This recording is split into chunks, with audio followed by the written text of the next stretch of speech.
Hafiza ma'am, first of all welcome to IANS. Thank you so much. And सबसे पहले आपसे जानना चाहेंगे कि 50 शो का सफ़र को पीछे मुड़कर अगर देखती हैं आप, तो आपको क्या लगता है कि आप अपनी जर्नी को कैसे डिस्क्राइब करेंगे? द 50 शो में जब हम मुझे और विक्रांत को ऑफ़र आया था तो हम बहुत खुश थे कि साल का पहला इतना बड़ा रियलिटी शो से ऑफ़र आया है and we were very excited, we wanted to go. और जाके भी बहुत अच्छा एक्सपीरियंस रहा है। हाँ, ये मुझे बुरा लग रहा है कि मैं बहुत जल्दी बाहर आ गई, बट विक्रांत अभी भी अंदर है, तो ये मेरे लिए बहुत खुशी की बात है। क्या आपको लगता है कि इस सीज़न ने आपको एक अलग सा साइड बाहर निकला है और जो आपकी पहले रियलिटी शो में नहीं दिखा है? मैं हमेशा रियल रही हूँ। पहले के रियलिटी शोज़ में भी जैसी मैं हूँ वैसी ही थी। और मैं ज़बरदस्ती ऐसे जाके पंगा नहीं लेती हूँ किसी से कि मतलब कोई मुद्दा नहीं है फिर भी जाके बात करो या ऐसा करो। मैं मेरा यही था कि मैं जब अंदर जाऊँगी तो मैं न्यू फ्रेंड्स बनाऊँगी, न्यू अलायंसेस होंगे और फिर आपस में गेम्स को लेके स्ट्रैटेजी होगी, ये सारी चीज़ें मैंने सोचा था। बट ऐसा वहाँ पे जाके नहीं हुआ, क्योंकि पहले से ही दो टीम्स बने हुए थे, अलायंसेस उनके 15-16 लोगों का अलायंसेस ऐसे था। तो वहाँ पे खुद को फिट इन करना बहुत डिफ़िकल्ट था। और बट ठीक है, अभी मैं विक्रांत, काका, सैमी, हम लोग ऑर्गेनिक फ्रेंड्स बने और वो अच्छी बात है। घर के अंदर आपके लिए सबसे टफ मोमेंट कौन सा था? टफ मोमेंट तो बहुत हुए हैं। जब भी बहुत ज़्यादा अग्रेशन के साथ हाथापाई होती थी, वो मेरा सबसे टफ मोमेंट रहा है घर के अंदर। मैं बहुत ही ज़्यादा डिसहार्टन हो जाती थी और मुझे ऐसा लगता था कि मैं कहाँ आ गई हूँ। कोई ऐसा ही करना था तो आप मतलब जो प्लेयर्स है उनको किसी रेसलिंग शो में जाना चाहिए था और वहाँ जाके फुल ऑन फाइट करना चाहिए था। अगर आप शो के दौरान कोई लिया हुआ कोई एक डिसीजन चेंज करना हो तो वो क्या होता? मतलब मुझे अगर दिया जाता हाँ। डिसीजन चेंज, मैं अपना नॉमिनेशन कैंसिल कर देती और एलिमिनेशन नहीं होता मेरा। बेबिका ने मेंशन किया था कि काफ़ी लोग ने उनसे फ्लर्ट करने की कोशिश की है। अब विक्रांत के साथ उनकी बातचीत हो रही थी तो उन्होंने हाँ, उन्होंने कहा था कि हाँ, मतलब तो ये मेरे और साथ भयंकर कोई फ्लर्ट कर रहा है, हाँ, तो हाँ।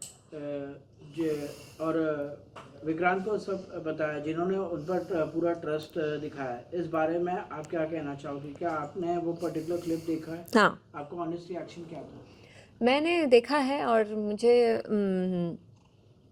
मुझे लगता है कि हम लोग 18 साल से साथ में हैं, तो हम एक दूसरे को बहुत अच्छे से जानते हैं। हमारी अंडरस्टैंडिंग बहुत ही स्ट्रॉन्ग है, टचवुड। और मैं जब ये क्लिप देखा तो मुझे लगा कि ऐसे क्यों बोल रही है, मतलब ऐसा ऐसा भी कुछ नहीं था। और अगर है भी तो विक्रांत ने बहुत अच्छे से जवाब उनको दिया, क्योंकि हम दोनों एक्टर्स हैं। हम जाते हैं मैं अपने हीरोज़ के साथ काम करती हूँ, वो अपने हीरोइंस के साथ काम करता है। तो हमारे अंदर वो ट्रस्ट है और वो शुरू से ही रहा है। तो वो तो कोई अभी इतनी जल्दी तो कोई ऐसे नहीं तोड़ सकते हैं। टूटना होता तो फिर इतने साल हम साथ में कैसे होते। तो ये भरोसा होना हम दोनों के लिए बहुत ही ज़रूरी है।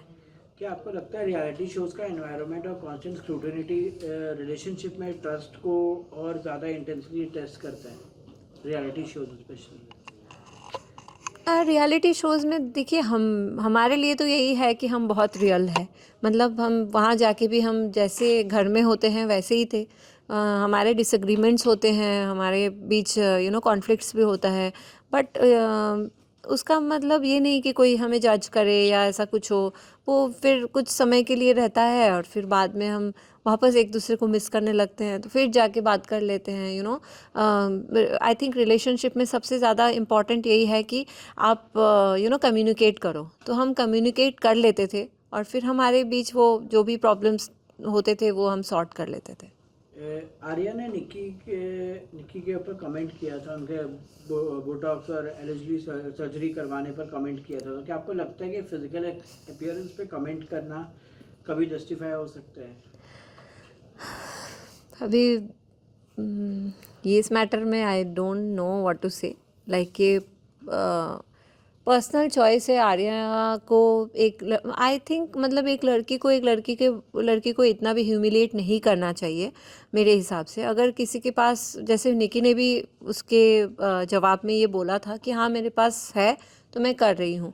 आजकल ये बोटॉक्स और ये सब चीज़ों को बहुत ज़्यादा हाईलाइट किया जा रहा है, बट अगर असली मायने में अगर देखा जाए तो हर कोई अपने आप को सुंदर करने की कोशिश करते हैं, तो उसमें कोई बुरी बात नहीं है। अगर मैं अपने आप को सही करने की कोशिश कर रही हूँ, मैं वर्कआउट करके अपने आप को स्लिम कर रही हूँ, या जो भी कुछ करके मैं अपने आप को अच्छा दिखा रही हूँ, तो उसमें आई डोंट थिंक कोई गलत बात है। क्या आपको लगता है शिव वाकई में शो जीतने के हकदार हैं? हाँ, क्यों नहीं। अगर शिव जीतेगा इट्स वेरी गुड। वो मेहनती है, वो पहले भी अच्छा रियलिटी शोज़ में अच्छा प्रदर्शन किया है, और यहाँ पे भी उसका अच्छा सब कुछ रहा है। तो डेफिनेटली वो अगर जीतेगा तो very good for him and I congratulate him. और अगर शिव नहीं जीते तो आपके हिसाब से इस सीजन का सबसे डिजर्विंग कंटेस्टेंट कौन था? विक्रांत सिंह। ओके। काफ़ी व्यूअर्स ने 50 शो को जू कहा है। इतने सारे कंटेस्टेंट्स और क्योस की वजह से इस परसेप्शन को एग्री करते हैं, मतलब आप? जू, वाई जू? इतने सारे कंटेस्टेंट्स और बहुत क्योस रहते हैं वहाँ पे। तो ये अच्छी बात है, फर्स्ट टाइम ऐसा इतना अच्छा एक कॉन्सेप्ट लेके आए हैं। 50 सेलिब्रिटीज़, 50 मास्टरमाइंड्स, 50 थॉट्स, तो मतलब हर किसी को एक जगह पे जब लाते हैं तो कैसा होता, वही देखना बहुत ही इंटरेस्टिंग है आई थिंक। क्या आपको लगता है कि 50 कंटेस्टेंट्स होने की वजह से इंडिविजुअल पर्सनालिटीज और स्टोरी लाइन डाइल्यूट हो गई है? नहीं, I don't think so, because ये अपने अपने ऊपर है कैसे आप अपने आप को प्रेजेंट करोगे, और यही तो मौका है। 50 लोगों के बीच आप अपने आप को जब स्टैंड आउट कर पाओगे तो वो आपके लिए बहुत ही अच्छी बात होगी, and I think me and Vikrant, हम लोगों ने वो प्रूव किया है। आपके अकॉर्डिंग घर के सबसे नास्टी कंटेस्टेंट कौन था? What is nasty now? Nasty मतलब बुरा, और सबसे बदतमीज जिसको बोल सकते हैं वो? बदतमीज तो बहुत लोग थे। कोई एक का नाम ले दीजिए। वो समय समय पे बदतमीजी किए हैं अलग अलग टाइम पे। रजत जी बहुत लाउड हो जाते थे, और वो गलत शब्द भी यूज़ किए हैं विक्रांत के बारे में, जो मुझे बिल्कुल अच्छा नहीं लगा। और वो भी पीठ पीछे, अगर उनको बोलना ही था वो सामने आके बोल सकते थे। एंड आई थिंक वही पर्सनालिटी चेक है। रियलिटी शो में आके आपको जो कुछ भी बोलना, अगर आप सामने से बोलते तो शायद वो ज़्यादा अच्छा होता। आपके हिसाब से सबसे फेयर कंटेस्टेंट कौन था? और इस सीजन के सबसे लेजी कंटेस्टेंट्स कौन थी आपकी नज़र में? लेज़ी? लेज़ी तो कोई, आई डोंट थिंक लेज़ी। करण जी थोड़े मतलब बीमार पड़ गए थे वहाँ पे, तो वो कभी कभार, इसीलिए शायद आप लोग ऐसा बोल रहे हैं कि वो कभी कभी सो जाते थे, क्योंकि उनका थोड़ा सा फ्रैक्चर हो गया था, तो उस हिसाब से उनको लेज़ी हम बोल सकते हैं। आखिर में आपके हिसाब से लायन का टाइटल सच में किसको मिलना चाहिए था?